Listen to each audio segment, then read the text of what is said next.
आप सभी का बहुत बहुत स्वागत करती हूँ अपने चैनल डीप स्टडी बाई प्रीति यादव में।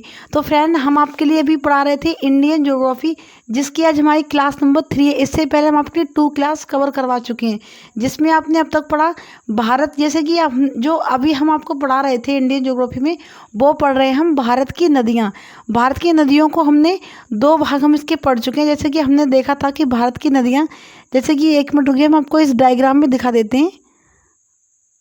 शायद था डायग्राम, जी ये रहा, ये है इसका डायग्राम। तो हमने, जैसा कि आपको इसमें दिख रहा होगा, ये यहाँ पर ये कि भारत की नदी कितनी तरीके की होती है, वो होती है 2 तरीके की। ठीक है, एक होगी हिमालय से निकलने वाली नदियाँ और दूसरी होगी प्रायद्वीपीय भारत की नदियाँ। हमने अभी हिमालय की से निकलने वाली नदियों को पढ़ रहे थे, जिसमें हमने अब तक पढ़ा सिंधु नदी तंत्र। क्या पढ़ा? सॉरी, गंगा, हाँ सिंधु नदी तंत्र। और सेकंड क्लास में हमने पढ़ा गंगा नदी तंत्र।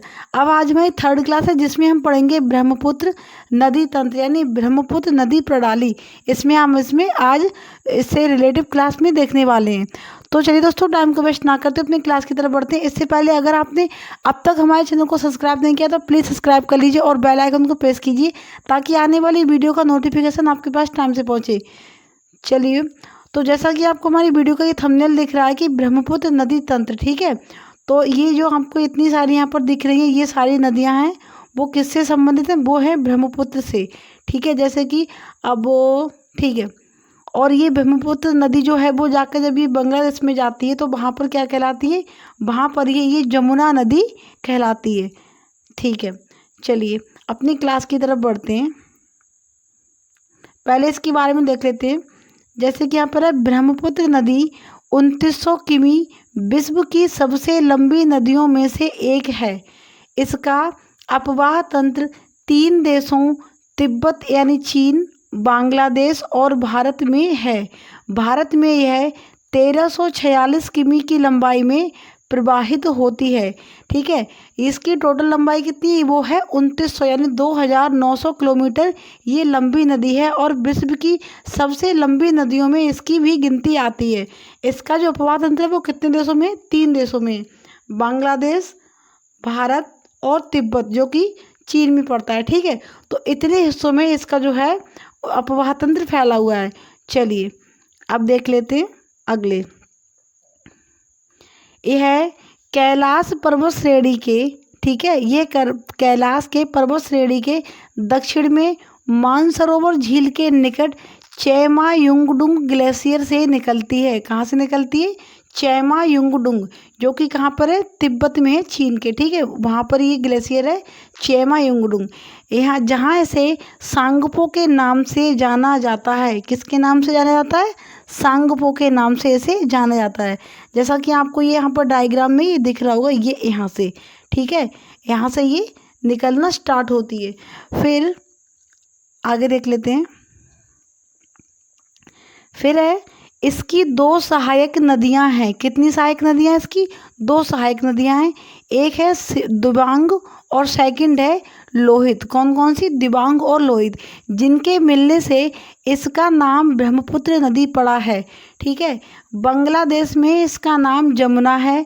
जैसा कि हम आपको पहले बता चुके हैं कि जब ये नदी बांग्लादेश में पहुंच जाती है तब इसके लिए जमुना कहते हैं वहाँ पर। ब्रह्मपुत्र में तिस्ता आदि नदियाँ मिलकर अंत में पद्मा यानी गंगा में मिल जाती हैं। जो हमारी गंगा नदी है हमारे भारत की, इसे भी बांग्लादेश में पद्मा के नाम से जानते हैं, और ब्रह्मपुत्र को क्या कहते हैं? जमुना कहते हैं वहाँ पर। ठीक, चलिए अब आगे देख लेते हैं। ब्रह्मपुत्र के अन्य नाम, यानी इसके और कौन कौन से नाम हैं। ये तो इतनी सारी बातें हमने देखी, वो थी ब्रह्मपुत्र नदी से संबंधित। अब इसके हम नाम देख लेते हैं। तो मध्य एशिया, ठीक है, मध्य एशिया और मध्य और दक्षिण एशिया की प्रमुख नदी कहते हैं इसके लिए। ठीक है, चीन में इसको या लू तसांग पू चियांग या एरलुंग जैगम्बो जियांग कहते हैं। बहुत ही अजीब नाम है इसके। क्या नाम है? या लू त्यांगपू चियांग या फिर एरलुंग जैगम्बो जियांग इस नदी को कहते हैं। कहाँ पर? चीन में। तिब्बत में से एरलुंग तसंगपो या फिर सांगपो के नाम से इसे जाना जाता है। क्या कहते हैं तिब्बत में?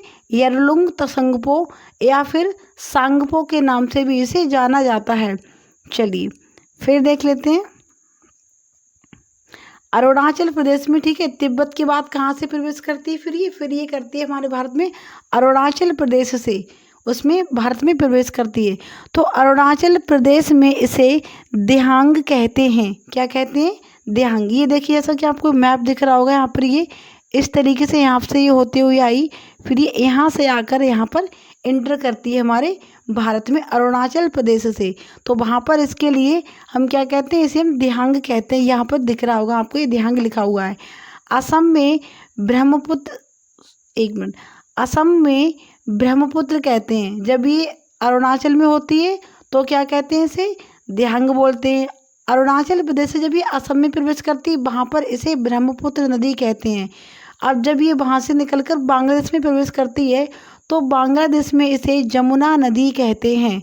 ठीक है, गंगा नदी को बांग्लादेश में पद्मा के नाम से जाना जाता है। जैसा कि हम आपको पहले ही बोल चुके हैं, अभी बताया था मैंने कि गंगा नदी जो हमारे भारत की, ठीक है, सबसे लंबी नदी है, जब ये बांग्लादेश में प्रवेश करती है तो इसके लिए हम पद्मा के नाम से जानते हैं। चलिए अब देख लेते हैं नेक्स्ट, एक इम्पोर्टेंट नोट करके डाला हुआ था, ये बहुत ही इम्पोर्टेंट लाइन है। गंगा और ब्रह्मपुत्र की संयुक्त धारा, ठीक है, गंगा और ब्रह्मपुत्र की संयुक्त धारा मेघना कहलाती है। क्या कहलाती है? मेघना कहलाती है, जिसकी सहायक नदी बराक नदी है। कौन सी नदी है इसकी सहायक नदी? बराक नदी है। ठीक है, चलिए तो ये रही हमारी आज की क्लास, जिसमें हमने आज पढ़ा ब्रह्मपुत्र नदी तंत्र या फिर ब्रह्मपुत्र नदी प्रणाली। तो कैसी लगी आपको हमारी आज की क्लास, ये बताना नहीं भूलेगा। और बाकी अगर आपको हमारी क्लास अच्छी लगे तो प्लीज़ एक लाइक करते जाइए, और कमेंट में भी आप अपना सजेशन दे सकते हैं कि आपको और किस वीडियो क्लास पर आपको वीडियो चाहिए। हम उस टॉपिक पर क्लास लाने की पूरी कोशिश करते हैं। और अगर आपने अब तक चैनल को सब्सक्राइब नहीं किया है तो प्लीज़ सब्सक्राइब कर लीजिए और बेल आइकन को भी प्रेस कीजिए। बाकी अपने दोस्तों के साथ हमारी वीडियो को शेयर करना बिल्कुल नहीं भूलें। मिलते हैं अपनी अगली क्लास में, तब तक के लिए जय हिंद, जय भारत।